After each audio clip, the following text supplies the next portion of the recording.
Opa, tudo bem? Design não é o que você pensa que é. Eu sou o Elcio da Vize e nesse vídeo eu quero falar sobre design.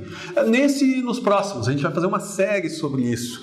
E nesse primeiro eu queria falar um pouquinho sobre o que é design do ponto de vista prático, não do ponto de vista filosófico.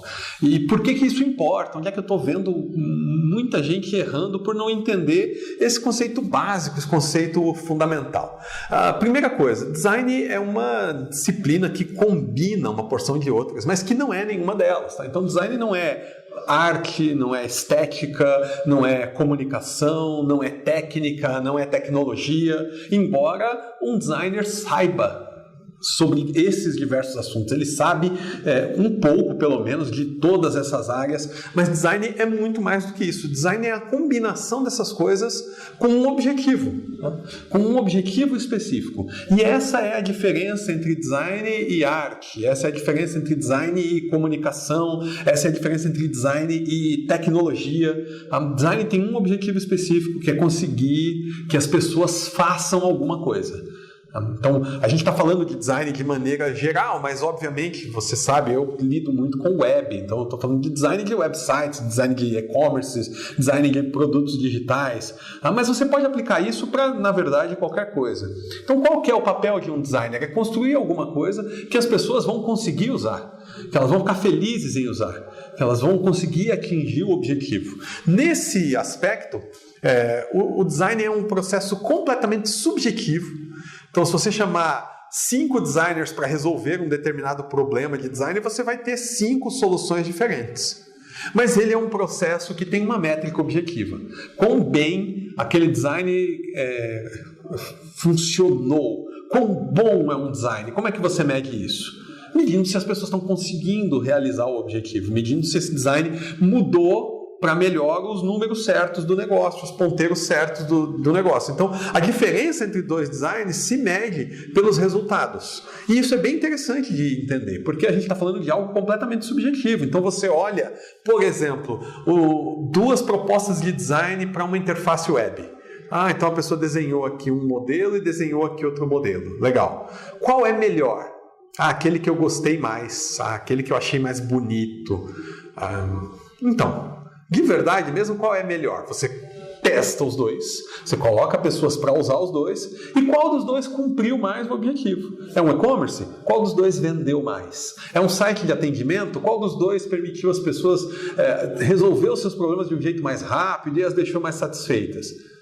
Então, apesar de ser um processo subjetivo, existe uma maneira objetiva de se avaliar design. E design é um processo de tentativa e erro.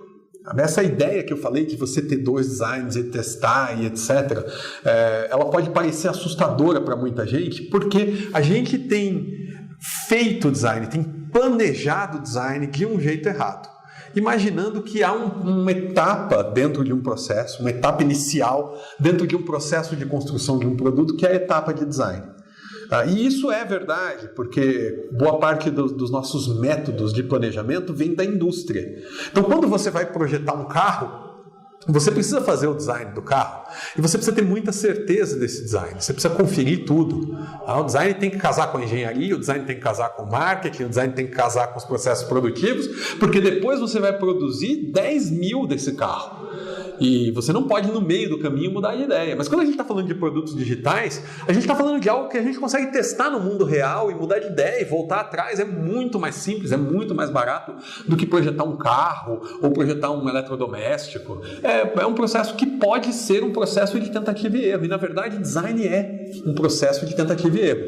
A gente imagina que a gente vai contratar um bom designer, que ele vai fazer entrevistas, que ele vai fazer pesquisas, ele vai entrevistar seus usuários, ele vai entrevistar seus potenciais usuários, vai entrevistar os decisores dentro da sua empresa, seus diretores, seus especialistas. Ele vai olhar o que o mercado está fazendo, o que os concorrentes estão fazendo, o que você tem feito, e ele vai sentar e vai, com toda essa informação, tirar de dentro da cabeça dele uma solução genial, que é algo que ninguém nunca pensou, que as pessoas vão olhar, isso aqui é a solução do problema. Isso às vezes pode funcionar, mas é uma aposta que você não quer fazer. Por quê? Porque você está confiando a cabeça de uma pessoa que é um especialista, que estudou pra caramba para poder lidar com isso e tudo, mas você está confiando a cabeça de uma única pessoa o futuro de um produto, o futuro de um negócio, sendo que você pode sim fazer um processo de tentativa e erro. Você está fazendo uma aposta que de verdade não existe subsídio nenhum para confiar nisso. Então o processo de design, com todo respeito a todo esse processo que é muito importante de você fazer entrevista, planejamento e etc, mas ele começa a criar valor real quando você coloca as coisas no ar. Quando o produto vai para o ar, quando os usuários estão de fato testando, ali você tem uma oportunidade de aprender que você não teve durante todo o processo. E infelizmente os projetos de web de maneira geral não contemplam isso. De maneira geral, quando você vai contratar um projeto de web, como é que você pensa? Eu preciso de um novo site. Quanto tempo leva para construir? Quanto custa? Então tem todo um processo de construção do novo site e pronto. Agora o site foi para o ar, agora o projeto terminou e a gente entra numa etapa de manutenção. Esse é o jeito errado de pensar, porque na hora que esse projeto foi para o ar, aí é que de verdade todas aquelas ideias que você teve durante as etapas de planejamento e projeto vão ser testadas pelo mundo real. Aí é que tem a verdadeira oportunidade de aprender. Então a gente precisa de um processo diferente. Um processo em que você possa dividir o seu projeto em partes pequenas, construir uma pequena parte, testar com um grupo de usuários, ver se os números se moveram na direção correta, ver se os ponteiros se movem para cima e não para baixo, se as pessoas estão entendendo a interface, se a interface as faz querer comprar o produto ou resolver seu problema, ou seja lá qual é o objetivo do seu site. E a partir desse conhecimento, a partir desse aprendizado, tomar decisões a respeito dessa própria interface, que pode ser revista, pode ser revisada, refeita, e das próximas que vão ser construídas. Esse processo interativo deveria permear todo o projeto. E não ser um grande projeto que é entregue lá no final. Então, o designer não é um cidadão que vai sentar sozinho com um monte de informação e ter uma ideia genial. O bom designer é aquele cara que consegue, sim, ter um conhecimento valiosíssimo dessas áreas todas e criar um processo interativo de aprendizado. Colocar as coisas no ar rápido, aprender com os erros, ir revisando e mudando as coisas. Isso é design. Isso é o que a gente devia estar fazendo quando faz um projeto de web. Beleza? Valeu!